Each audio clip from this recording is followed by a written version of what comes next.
Okay, since I've been put in quarantine, I'm going to do one of these little story videos for you. This is a good one though. Today I will be telling the spooky tale of Penn Station. Woo! It's not haunted or anything, it's just pretty horrifying to spend too much time there. It wasn't always like that though. It used to be a beautiful and magical station where unicorns roamed free and milk chocolate came out of the faucets. And now the bathrooms just look like chocolate comes out of the faucets. However, the old Penn Station, which was above ground, was demolished and moved underground. But in its destruction, it paved the way for the protection of Grand Central Terminal and countless other New York City landmarks. I submit to you the tale of Old Penn Station.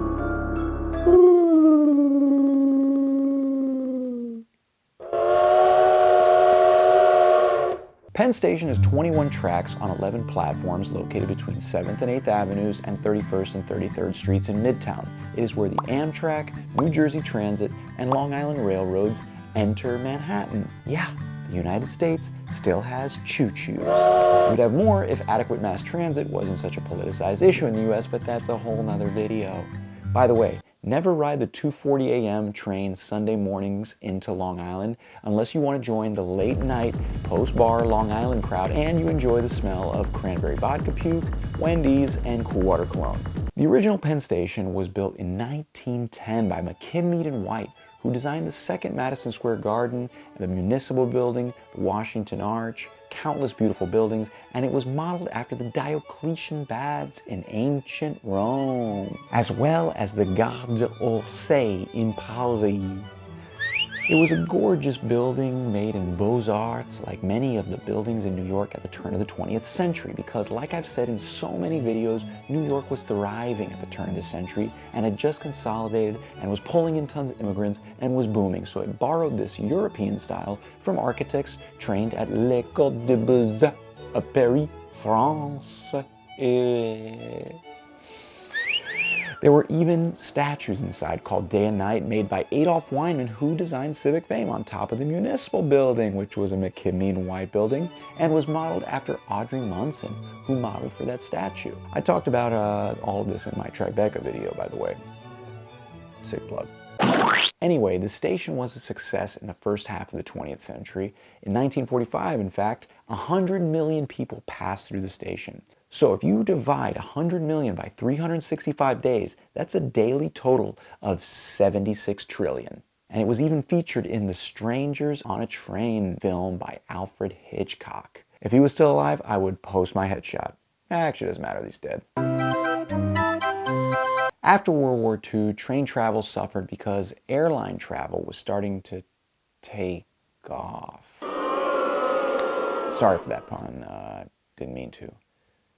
You know what, actually, no, I'm not sorry. Okay, and trains also declined because the growth of automobiles was driving interstate construction. By the late 50s, Penn Railroad was struggling. Ada Louise Huxtable said of Penn Station, "The tragedy is that our own times not only could not produce such a building, but cannot even maintain it." So Penn Railroad optioned their air rights in 1954 to William Zeckendorf, the developer made famous for selling the land to the Rockefellers that they ended up donating to the United Nations for their headquarters. No big deal, the UN headquarters is in New York City.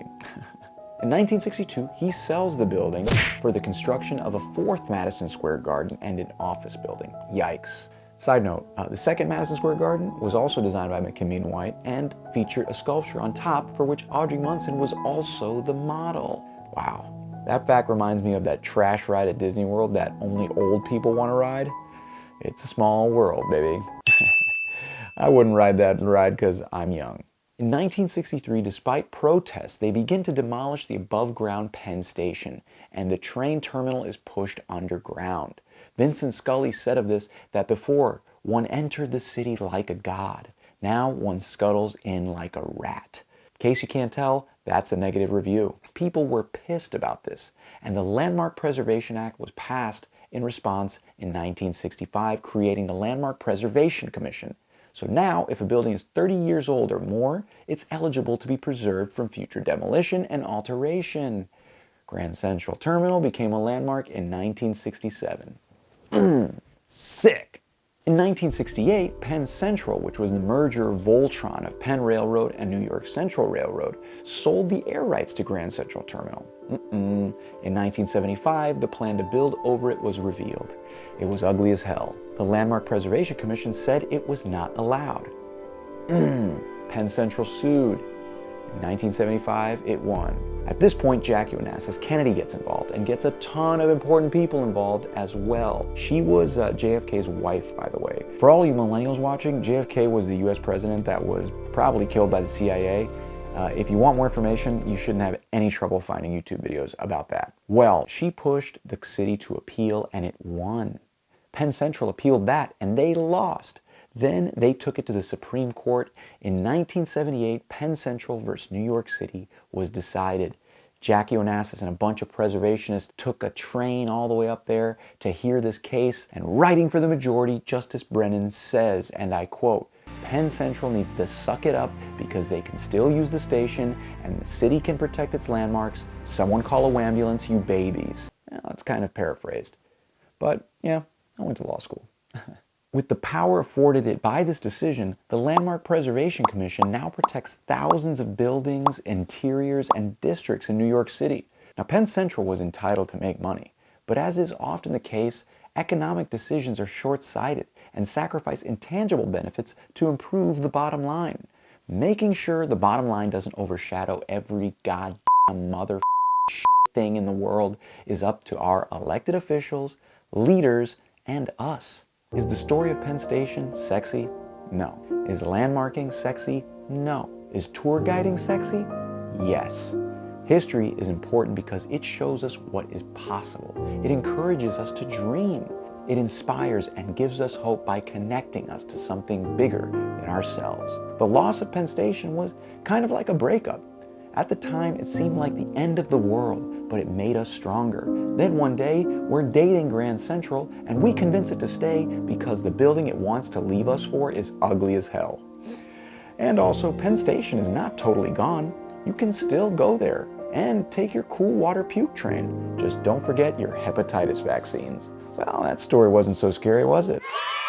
Thanks for watching, and please subscribe, and please support on Patreon. I would really appreciate it. That way, I can avoid telling you a real scary story.